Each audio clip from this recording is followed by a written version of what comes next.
Hi, everyone. Welcome. Thanks for joining us today. My name is Hannah, and I'm from the Fountain Institute. And we welcome to the Guild of Working Designers.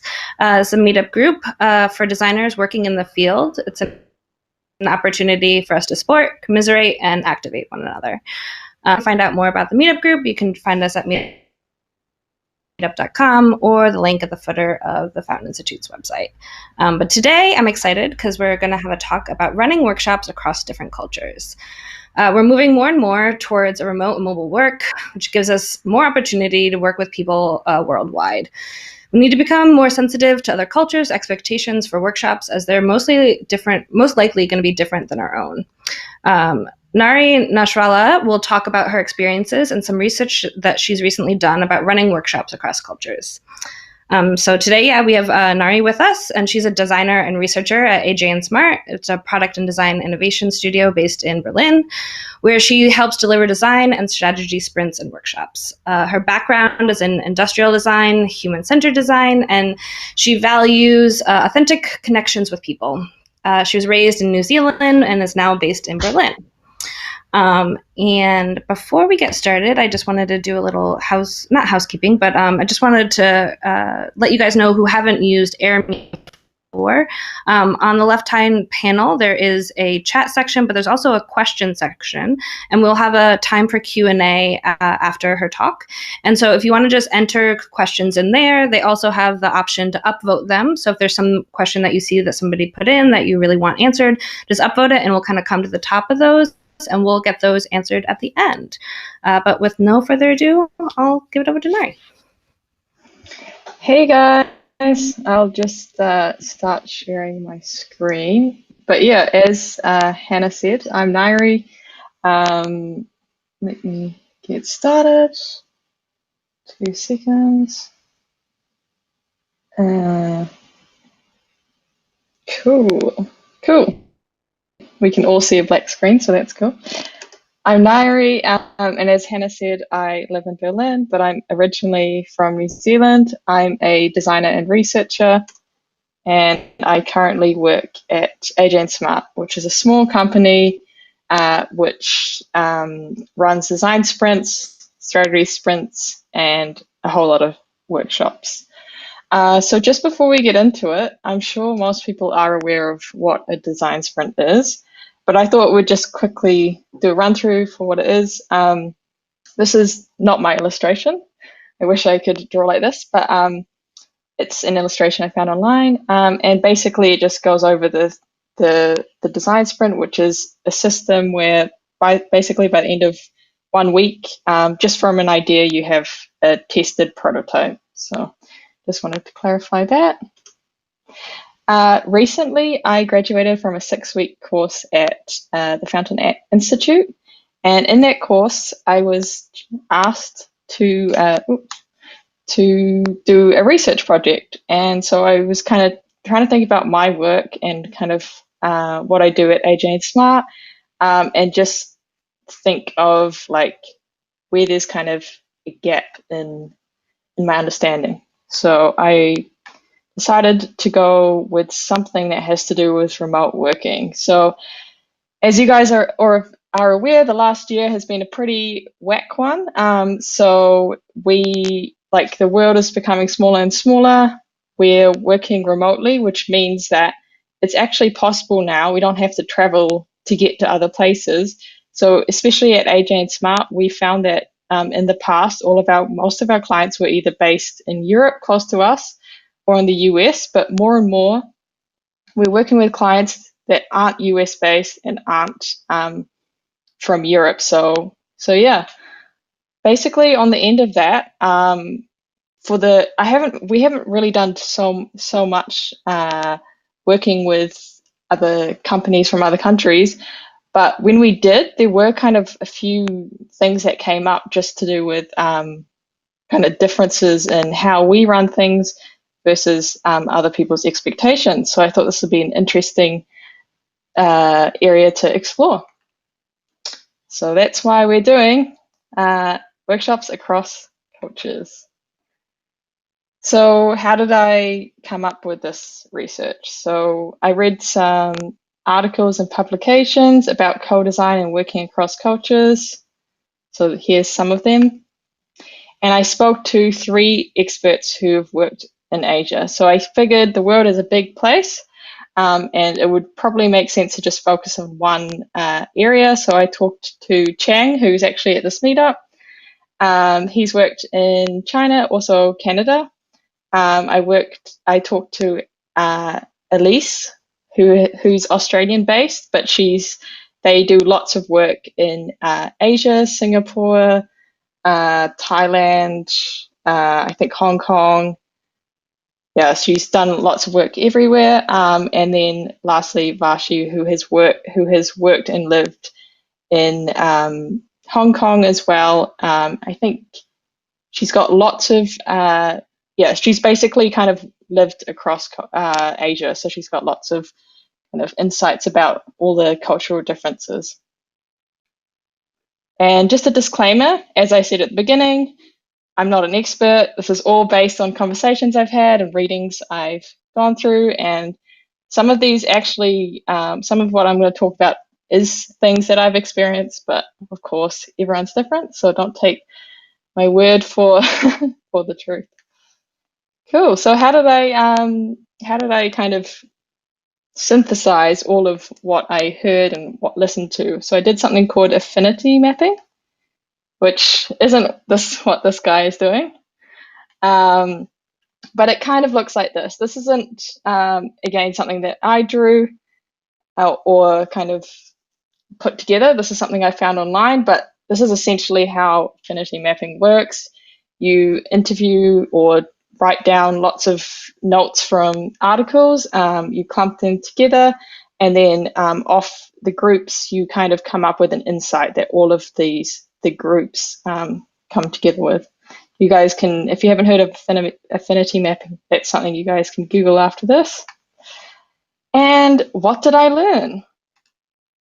So the first thing that came up, and this came up with conversations and also with readings I did, is especially in Asia, hierarchy is really a really strong thing. So in the US and in European cultures, like when we run design sprints, it's really easy, not always, but a lot of the time, especially with smaller companies, it is quite easy to get people to kind of be honest and feel comfortable to share their ideas.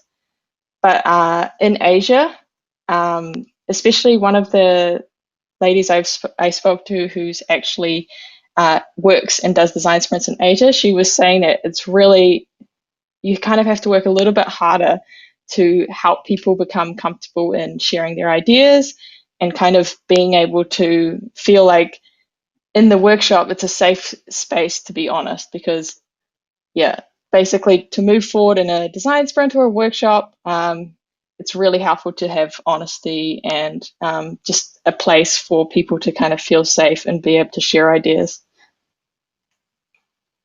The next thing I learned about, and this came up in conversations as well, is alignment. So alignment is really different across companies and cultures, particularly if like bigger companies take a longer time to align. I try to think of it of like a big ship, which is harder to move around than a smaller ship. Another thing that came up was someone I was talking to as well who's worked in China. She was saying that often when she's at working with Chinese clients, she'd have maybe like 6 alignment meetings as opposed to 2 in Australia, and she just found it was just kind of just the fact that there just needs to be so much more conversations to be had, that you just need to anticipate for a bit of longer alignment. Something else that came up a lot, and this was particularly prevalent from what I understand, Korea. Age is a really important factor. So even if you're sitting down kind of at a table or something, it's really important that you wait for the oldest person at the table to start eating. And when I was talking to other people from other cultures, there was other things that came up. So it's just really important that if you're working with people from other cultures, that you ask and you understand, like, is there hidden hierarchies, or is there things that I need to be respectful of that I like normally just wouldn't think of, for example. Something else that came up is really important was icebreakers. So generally when I start workshop, well, not me, but when we start workshop as a company, we do add in an icebreaker, but we don't always do it. Like if we're working with a group for several weeks, we won't always do an icebreaker. But when I was talking to people who had worked in Asia and also just reading through articles, people were saying it's really, really important that you include icebreakers. And the reason why is just it's kind of got to do with the hierarchy thing. Like you really need to help people feel like this is a comfortable place. I'm happy, like I'm allowed to speak up and say my opinion. And yeah, this is going to be a fun day. You want people to be excited to engage. The next one that came up was metaphors. So this is something that we actually try to do a lot of as well when we're delivering kind of workshops and things. Like if there's an exercise that comes up, we'll try to give the client a example of the exercise in their kind of context. And this also came up. I really liked this this excerpt from this article I read, which is called "View from the Canoe," which is right at the bottom, and it was about this person who had done some co-designing in the Pacific in Samoa, I think, and he was saying that he was trying to teach co-design to people who hadn't heard of it in Samoa, and the way they described it was, for example, they're describing doing like quantitative versus qualitative research. So quantitative, as we know, that's like a big quality of things. So the way they explain that is if you're looking for a fishing area, you might want to talk to someone who has like a higher ground because then they can see kind of the currents in the sea. But you'd also want to talk to a fisherman or someone who's in a boat because they can see up close. They can see where the fish are up close. So you need to be able to see like the big picture, so like the quantitative things, and you also need to be able to see the qualitative things, which is when you talk to someone who's actually right there. Because if you just talk to the people who are kind of in, I don't know, on their boat, they're not going to necessarily see like the change in tides or the currents or whatever. But then if you're just looking at quantitative things like big picture things, then you're not going to really understand like the very small struggles of people. I hope that wasn't too confusing. Cool. Another thing that came up was explainers, and this is something that actually I've even made a kind of mistake on. So it's really easy to kind of have a curse of knowledge, especially when I mean, I'm sure we've all been there, you know, a client asks you a simple question about design and you're like, it's obvious. I don't know why, I don't know why you're asking that question. But in Asia, apparently, I think it was in Singapore actually. They were doing a presentation, and afterwards they sent away kind of like worksheets or something for the participants, and it was very kind of vague on what to do. But generally, they said that when they work in Australia, for example, that's fine. But because these people had never done kind of design thinking before, it just wasn't clear what they had to do. So now they actually have kind of they have kind of I think, yeah, three tiers of kind of they either just give away a one sheet worksheet, a one sheet worksheet, or they'll give away something a little bit more kind of structured and a little bit more like detailed, so people kind of have a better understanding of things. So yeah, that's something else to be aware of. Just make sure that you're kind of explaining in a very easy to understand way. The next thing that I discovered was gift giving. So as we all know, gift giving is really, well, it's a nice thing to do, especially when you're working with clients. But especially in Asia, it's incredibly important that you do give a gift. It's pretty normal that if you are kind of invited into someone's home, that you should give them a gift as a kind of like thank you. And this is the same in business. It's really important that you kind of give a gift because they're inviting you kind of into their home.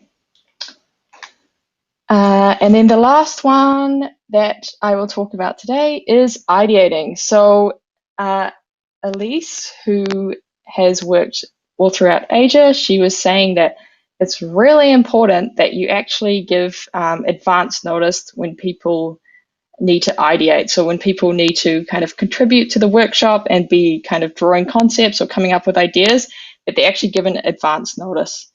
If not, you'll find that the quality of concepts that come through are just not as good because people aren't kind of primed to do them. So as we all know, that's kind of setting expectations. Cool. So that's kind of the end of my quick tips. Yeah, I will go on to the next section, which is how do you know if a project is going well? So I found this really interesting just because, I mean, it's kind of like a off tangent, but I just thought this was really interesting. This was from Sarah Fattal, who she works, I've never met her, but I've read a lot of her articles. She works kind of across cultures and she does lots and lots of co-design things just kind of abroad and in remote places. So she wrote that the first sign is people are arguing. This means that people are really invested in the outcome of the workshop or the engagement, and they really care about what's going to happen. Otherwise, they wouldn't be arguing about it. But good thing to know is you can actually facilitate this. So you can kind of challenge, like where appropriate, you can actually challenge the client or kind of who you're working with. And we do this a lot. Like if there's, I don't know, if I mean, it's good to have like alignment on things, but it's also important that you kind of challenge why they're aligning on something. Have you thought of this? Like, of course, we don't want to derail people, but it's just good to kind of make sure that people have kind of considered their decisions. The next one is they understand why. So she found that people who really understood why they were doing this workshop, why they're doing this project, what this project was about, why they kind of tended to make stronger and better decisions. And again, you can also facilitate this one. So you can make it clear from the very start why people are in this room, what this project is about, where it's going to go after this, what is kind of the outcome of this project, and what's going to happen with the outcome afterwards. And that will really kind of help to inspire people and make people understand why their opinion matters, why this project matters. And then the last one is they form relationships. So another really good kind of point, no, sorry, I'm losing my words. Another kind of indicator that a project is going well is people form relationships between teammates and just between other people working on the project. So there is also a way to facilitate this. Of course, you can't force people to have kind of friendships in the project, but you can kind of open it every day. You open up the project, you chat to people, how are you going? You kind of try to be friendly and encouraging, and where appropriate, you can joke about things as well. It's nice to kind of make people feel comfortable and yeah, form relationships. So yeah, that brings me to the end of my presentation. Um, and yeah, my question to you is, what will you take away from this?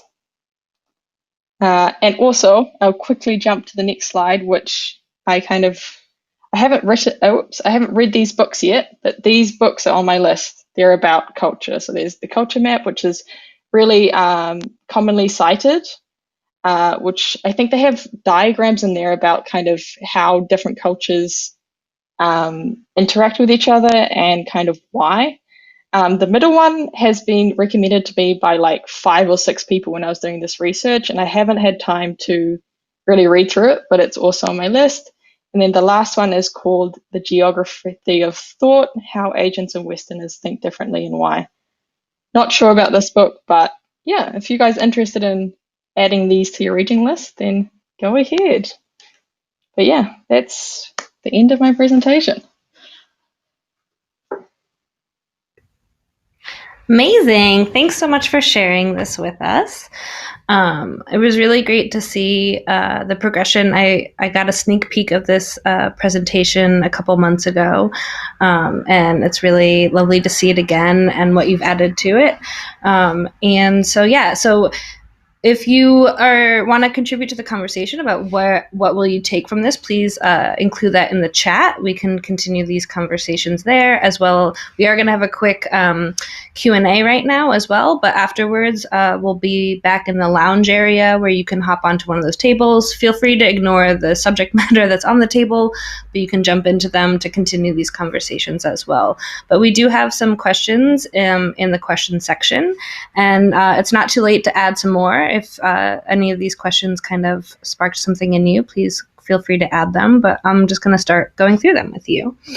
So we have a question from Dee, and she asks, are there any particular ways you might change a workshop or single exercise to account for differences in cultures, company or country culture?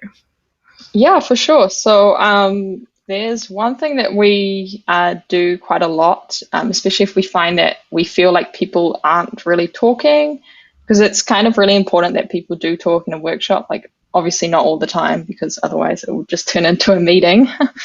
But for example, we do something called a straw poll, which sounds really weird if you don't know what it means, but it's basically you get everyone to vote on whatever like idea. I don't know, it depends where in the workshop you are, but to vote on what they think is important.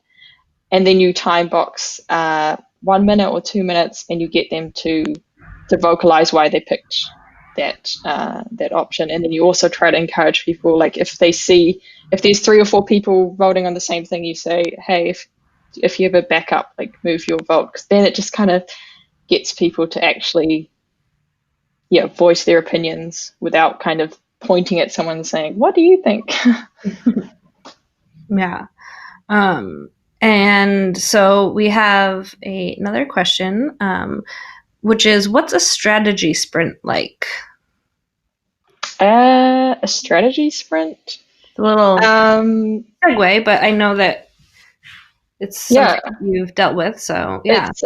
It's actually, I mean, it's, of course we changed, we based a lot of it on the design sprint. I didn't actually make the strategy sprint, someone else did, but so kind of, I don't know if whoever asked this question is familiar with the design sprint, but essentially it's very similar. So the first days you align on kind of the same thing, like where you're going, and then kind of 3 or 4 questions or guiding kind of directions of how to get there. And then rather than creating concepts, you kind of, visual concepts, you kind of create, I forgot the word for them, business concepts. So business concepts are kind of like, instead of a actual like full-fledged kind of app looking thing, you'd create like, like say, I don't know, our new strategy is going to be around improving engagement. You'd maybe, we're going to try a chatbot for the next 3 months, and then kind of you measure how much that chatbot helped with like leads or something, and Yeah, that was a very, very vague question, but answer. But if you guys want a really good strategy book, I would recommend Good Strategy, Bad Strategy. That's where we got a lot of inspiration for the design, sorry, design, strategy sprint. It's a Yeah. really great book, and it really just breaks down kind of strategy down to something that's like not wishy-washy. Yeah. Yeah. And maybe I can ask Jeff, who's in here facilitating as well on the back end, if he can find some of these books that you're mentioning, even the ones in your presentation. Maybe you can put a link in the chat so that people can find them that way as well. Um, okay. Yeah, for sure. So, yeah, we have. Oh, yeah. So, have you any big differences that you've come across between online and in face to face cross cultural workshops? And I know that maybe since work has been done since Corona has happened, I don't know if you've had as much opportunity to do the face to face, but maybe there's something you can talk about with some of the research that you found, and if people have been talking about that as well. Yeah, I mean, for sure. So, everyone at the moment has kind of just been like everyone does remote work now, and I was lucky enough to have to help kind of digitalize a lot of what we did from an in-person workshop to a remote workshop. And I would say it's what are kind of some of the differences? I'm trying to think. Uh, Yeah, so I think the main thing is kind of it's a little bit harder to facilitate conversations. Um, sorry, I'm like really stuck on this. I think it's just because I have done so much remote engagements now. So Well, it's maybe you like could talk about really, what you find, what you have found successful in remote workshops. yeah. I mean, I think one thing that I've definitely found successful is because we're like not we don't have to travel all the time. We do have a lot more time to think, and that's actually the same for the client because the client doesn't have to like fly to where we are. Or we don't have to fly to where they are. The client can kind of slip us in more to their day, so they can kind of whatever. It's a 3 or 4 hour session typically. We try to keep it smaller so that people don't get tired. Um, Oh, yeah, I was going to say something else actually. Um, yeah, so that's kind of the difference. It kind of makes it easier to slip workshops in. The one major difference I found is having breaks. Like it's way easier to forget to have breaks Mm. when you're working remotely, especially if you're presenting. You can just get carried away, and people are actually getting like, yeah, screen fatigue, which is something which I'm sure we have all kind of been dealing with the last few months. So, yeah, adding in kind of icebreakers or like just breaks away from the screen is like super important. But yeah, specifically cross cultural, I'm not really sure, to be honest. Oh, another thing is kind of we have like I mean, it's usually quite cool to have in-person things and like be able to kind of show people the office and stuff. So we kind of change that to sending people things that make them feel like they've joined the office. But yeah, and of course, yeah, there's a lot more technical problems with people's internets not working and stuff. So we've built in lots of safeguards. Yeah. Um, the next question is actually from me. I was curious about like what questions did this research spark in you? Like what made and maybe I know that like from our conversations that you are having more opportunity to work with a variety of different cultures in the work that you're doing. And so I'm kind of curious like what through the research and through the different research and the different like work that you're doing, has it like sparked more questions that you want to dive deeper into? Yeah, for sure. Like, I think that this is an area that people don't really speak about a lot. Like, does it like collaborating across cultures just because like it is new. Like it's only recently where people are kind of being able to work remotely. And I mean, if you're in a big company where there's lots of offices around the world, then maybe it's more familiar. But yeah, what other questions has it sparked? I think there's a lot. I think it's just about kind of making, kind of like questioning your processes and kind of realizing that, hey, actually, our processes work for us, but they might not actually work for everyone else. And how can I improve what I'm doing, and how can I, be more kind of inclusive is the big word. So, yeah. Yeah. We have another question from Dee, and she's asking, do you have any favorite go-to icebreakers? I don't have, actually, I heard a really cool one when I was doing this, when I was doing the research for this. One lady, she said that her favorite icebreaker to do is get everyone to like stand up and find something that follows a theme in their house. So like, I don't know, what do you eat for breakfast? And then everyone has to go get what they eat for breakfast. Or like, what's your hobby? And then everyone has to go get an object which has to do with their hobby. So it's a really cool one. But personally, I'm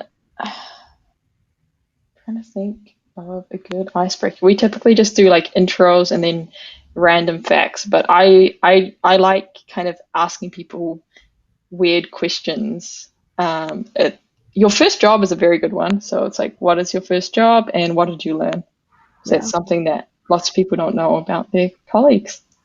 Yeah, I can also imagine a lot with like the one where you have to like go find things in people's houses that like relate to a theme. Like if you are working in a different culture that you're not as familiar with, that maybe it could like give you some insight into like that like microculture of like the company or the people there, because it's like you're able to see something that's connecting to like who they are or what they find valuable in a way, and so it could give you like a better insight to like jump forward into the like the workshop as well. So Yeah, exactly. And I think it's super important that you encourage, like on breaks, you also encourage people to stand up and go do things, because you always think clearer once you've got a bit of exercise, blood rushing. Yeah, I kind of always hate when people like if we're on like an online thing and people are like, okay, let's do stretches together. I'm always like, oh God, no. But then afterwards, I always feel so much better, and I'm like, why did I like my gut reaction was to like I don't want to do this like group activity in a way, but I always feel Yeah, afterwards too. I think they can come across as so corny, but you just have to get into them. Yeah, exactly. You just have to like let go of the like I don't know weirdness that you feel around it. At least personally, I do. Yeah. Yeah. So we have a question from Manny, which says, "Have you compiled a playbook of specific cultures and best practices in those countries?" I would love to have compiled a playbook. I'm sure there's like, that's why also, as I said, the culture map is on my list. I don't know how great it is or how accurate it is, but that is a very good idea. So maybe, maybe I'll see. I mean, I don't know. That's a really good idea, though. I'm, Yeah. yeah, go ahead. I was just thinking maybe like if people are interested and you don't mind, like you could create like a like all the resources that you did your research. I'm sure people might be interested in like Yeah. where you found that as well. Actually, one of the people I talked to as well, she was compiling a list of kind of tips and things just for working in Asia, because she was the one who was based in Australia, and she just said that like even when she was working across different cultures, like just between countries, they were completely different, which makes sense because I Yeah. mean we're in Germany, you cross over to France, and that is a different world. So Yeah. yeah. Awesome. Yeah. I mean, I'd be curious about that. I'm sure other people would be curious about Yeah, those I mean, things. I will. Yeah, I'm sure there's lots of resources out there. I will look into it. And yeah, Yeah, and we're happy to post anything on the meetup group that we find or that you share with us, so people can check back there as well too. Um, Yeah. We have a question again from Anna. This is great. Is the recording available later? Yes, I'll answer that one. It is. It will be available later. We post all of the recordings of the meetups that we do on YouTube. Again, you can find that. We've been posting on Meetup, but maybe we'll post it on our LinkedIn page too, because I know that a lot of people found this through there. But yeah, we'll definitely make them publicly available as well. This is from Anya. She says, no question, but this is my favorite takeaway. Give an example of the exercise in their context. Yeah, I think it's a really nice example or like a takeaway, and I definitely agree. We do this within ourselves all the time of like I have my own context that I'm understanding and I have to like reframe it. I think a lot of like my background is in visual arts, and when I'm talking to musicians, sometimes I feel like I have to like reframe it in like musician terms to get the idea across. And so why wouldn't that happen in cultures as well? Yeah. And I think it's often a case of like you think, oh, that's a bit of extra work, but actually it's a bit of extra work that is saving you a ton of work later on. Like people are going to ask again, same with the explainers, like I mean, you can just make a kind of a better explanation. You can reuse that, but actually, all the effort is so worth it because it's just going to save you so much hassle later on. Mm-hmm. Yeah. Manny responded, send me a copy when you've written it about your playbook. Yeah, sure. Do you want to sponsor that? We have another question from Alejandra. It says, what has been the most challenging, or what has been most challenging when running workshops in other cultures? I think it's the whole expectation thing. And like, it's so funny because I call this workshops across cultures, but it's literally just workshops in general. Like, a lot of these kind of takeaways are just things that we should be doing in most workshops, but are kind of more important when you're working across cultures. But sorry, what was the question? I just moved it. Hold on. What has been most challenging? Oh, most challenging.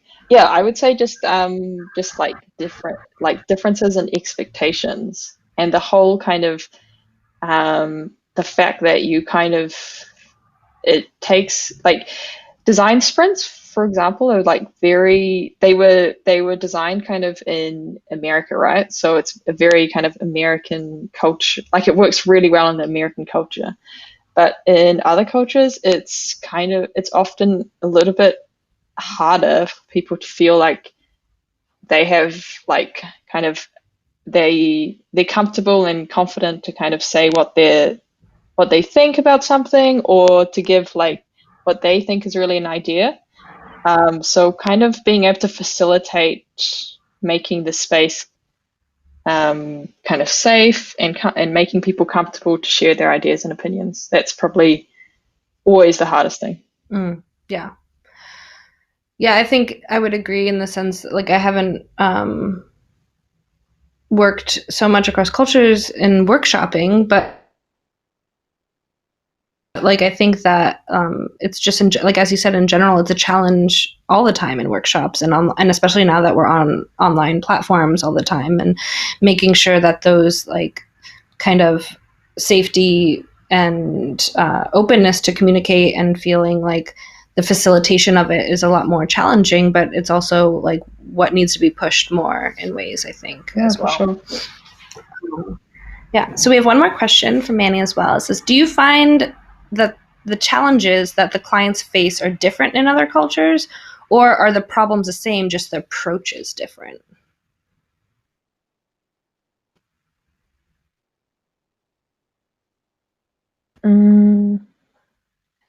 Yeah, we have mostly just done most of our workshops in Europe and the US.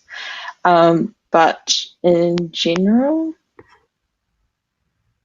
I would say the main differences you can tell, like across workshops, have more to do with kind of the company size and the experience of people in workshops. Oh, sorry, in the company. So, for example, if we're doing kind of a workshop for a startup versus a huge corporation, you can like often like the challenges that people have are quite similar across that kind of size. And it actually it's less to do with size and actually more to do with experience. So if you're working that has built products in the past, and they like have a really small agile team, or like a very small, in other words, it's like team that can make decisions fast and build products fast, they tend to have quite similar challenges compared to people who haven't, like, this is an idea, or they're a big corporate who haven't really built any digital products, or like it's a startup who hasn't actually built their first kind of whatever product or prototype. Those guys tend, of course, visualizing the product, which is what we do in a science sprint, but it's also about knowing what the next steps are, like being able to actually push what we create forward. Whereas if we're building for a company that kind of makes lots and lots of products, then they tend to kind of more struggle with like what to design. You know what I mean? So it's like, it's like smaller companies. It's more kind of like how do we get this to market versus how do we design something that will do well in the market. But across cultures, I'm just trying to think if there's actually across cultures. They said that alignment and actually cultural design, actually, which sounds super confusing that I'm saying cultural design, but it's about kind of apparently she does more like alignment workshops, or like getting companies to align on things, or like change management, which is basically like how do we change our company from waterfall. So in other words, that's like a big kind of siloed like company where like the developers are developers, the designers are designers, the marketing teams marketing team, and they're not really joined at all. How to change like that kind of company to a company where they have more lean teams, where they have teams of like this a designer, a a developer, a product owner, like all in a little team. So she said there's a lot more demand for that kind of alignment and like changing the culture within an organization. I'm not sure if they answered the question. Yeah, no, I think so, for sure. And I think that it's also, I know that like these are like big questions that we're all thinking about as well, of like where they're, I think it's interesting to think about like, is the differences, that what is it that they're actually like producing? And I think that it's a great question, and I'd be in the future with working more as we're like further into this digital age or digital working space. So it'd be something interesting to kind of look at and see where those differences do come up. We will, it's 8 o'clock, or in Berlin at least. And so, but we'll be sticking around, and I think Nairi will as well, if you kind of want to ask her more questions outside in the lounge area after this is finished. But we're going to stop the talk right now. So I just want to say thank you so much. It was really great having you and hearing about the presentation, but also the questions afterwards. Thank you everyone for asking questions. I'm just going to make a quick plug quickly that Nairi was one of our wonderful students in the first cohort of our Advanced UX UI course that we run at the Fountain Institute. We're starting a new course next week, actually, and we still have a couple spots available. So if this is something that you're interested in, you can reach out to myself or Jeff in the lounge. You can also find out more about it on our website, thefountaininstitute.com. We're taking applications up until Saturday, the 16th. So yeah. And I'll jump in and actually, I really like the workshop. The workshop. The course was like super, super good as well. It really, I think it's aimed at juniors trying to trying to jump to mid or senior level. That's really good because it kind of breaks down the things that you don't really do day to day, and like how to improve how you approach design. I learned a lot in it. In just 6 weeks, I learned a lot. Like, yeah, I would really recommend it. And you can even get if you're in Berlin. And we did not pay her to say that. Okay, thank you so much. We'll end it here.